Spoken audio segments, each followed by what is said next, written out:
the family altar prayer. These all were part of Miss V's heart, an optimistic plan, until one day she went to hear a godly preacher man. Then to his work her soul was knit. God's Spirit touched her heart. She volunteered to give her life to be a little part of God's great work through John R. Rice, once one of God's great men, a pastor and evangelist, the century's mightiest pen. So she lit a match to all her dreams and hopes and future plans to deftly work behind the scenes for God's own chosen man. Then hours were days, and days were weeks. She kept on being true. At times she almost ran the place, but no one ever knew. Then weeks were months, and months were years. Miss V was always there to give and sacrifice her life with tender, loving care. And then one day, a romance came into Viola's life. A doctor man proposed to her that she become his wife. Her hopes arose. Her heart was filled with a resurrected dream. Perhaps at last God has for her a little family team. A wedding gown, a flower girl, with candelabra too, a wedding cake, a honeymoon soon came back into view. A little house, a fenced-in yard were both within her dreams. A child or two, a family car, a cozy little team. A little place with picket fence, a little puppy dog, a garden and a well-trimmed yard, a fireplace filled with logs. A little girl with curly locks, a mama, I love who, a frilly dress, a child's caress, and trips to see the zoo. A child's sweet pat upon the cheek when coming home from play. Fresh popcorn with a tasty scorch when night replaceth day. A little baby's slobbery kiss, a husband's love and care, a trip to get a tasty freeze, the family altar prayer. Viola came with anxious heart to speak to Dr. Rice, to counsel with her man of God and seek his wise advice. Dear Dr. Rice, she shyly asked, how long doth your mind view that I should linger with the sword and work alongside you? When Dr. Rice advised Miss V he wanted her for life, she lit a match to all her dreams to ere be called a wife. The wedding gown, the flower girl, the candelabra too, the wedding cake, the honeymoon have faded from her view. No little house, no fenced-in yard are now within her dreams. No child or two, no family car, no cozy little team. No place, no little place with picket fence, no little puppy dog, no garden with its well-trimmed yard, no fireplace filled with logs. No little girl with curly locks, no mama I love who, no frilly dress, no child's caress, no trips to see the zoo. No child's sweet pat upon the cheek when coming home from play. No popcorn with its tasty scorch when night replaceth day. No little baby's slobbery kiss, no husband's love and care, no trip to get a tasty freeze, no family altar prayer. So thanks, Miss V, for all you mean to millions just like me, for all your sacrifice and toil for half a century. You helped preserve America. You've nobly done your part. You've done your best. You've served us well with body, soul, and heart. You sacrificed some things down here, but in eternity, some things we will never know are waiting for Miss V. Viola Walden, God bless you.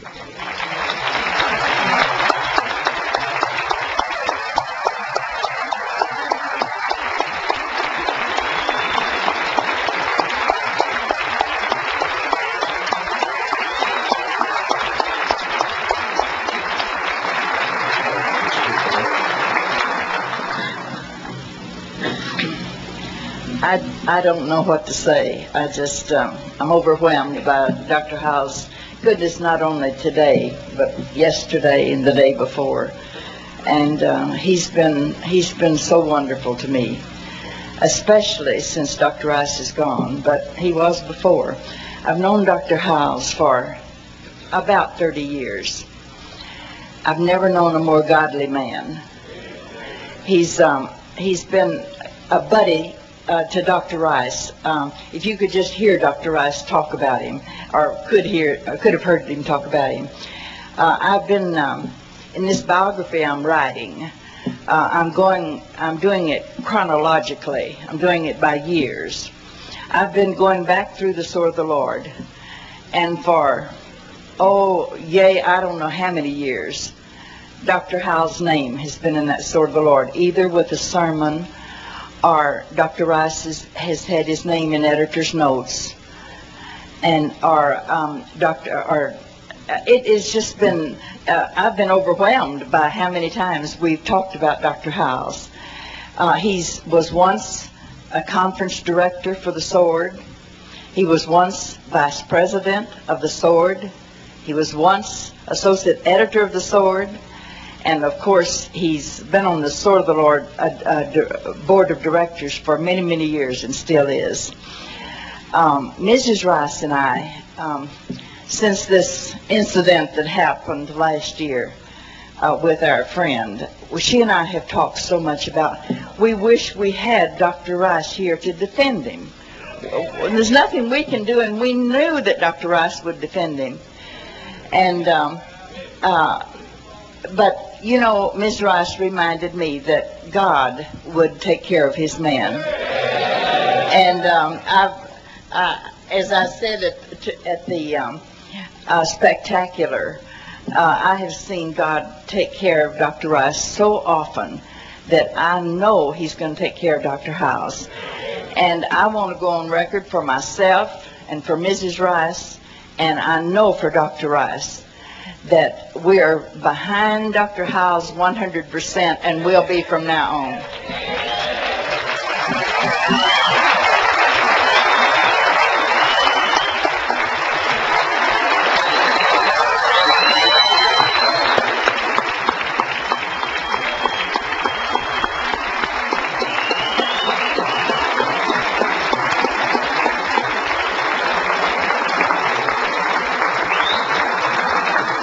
5 people who kept the old-time religion alive all these many, many years. Be seated, please, if you will.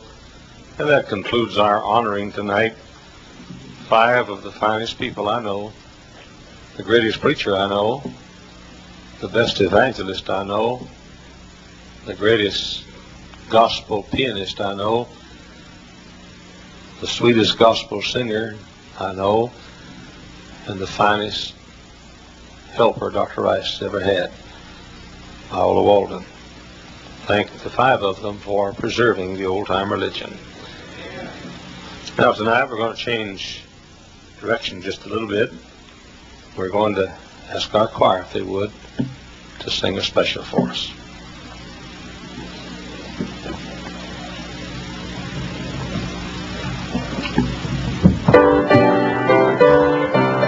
Jesus, heaven bound, I'm gonna rise, and I know it won't be long.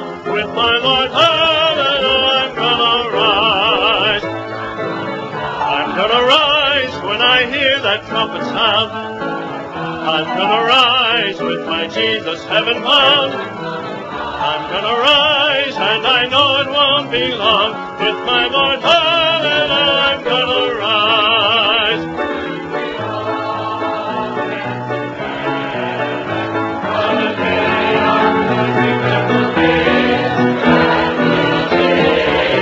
I'm gonna rise. I'm gonna rise. I'm gonna rise. And I know it won't be long. With my Lord, hallelujah, I'm gonna rise. With my Lord, hallelujah, I'm gonna rise. With my Lord, hallelujah, I'm gonna rise. Yes, with my Lord, I'm gonna rise.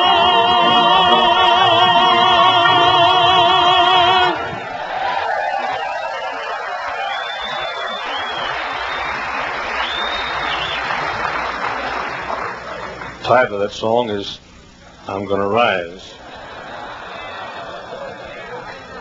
I caught it just like that.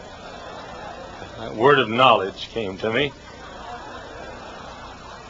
When you leave tonight, we're not going to leave yet, but when you leave tonight, you'll receive a vote of thanks.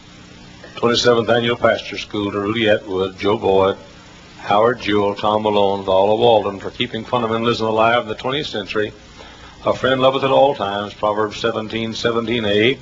And inside, you have a picture, the picture of Dr. Rudy Atwood and the poem we read about him.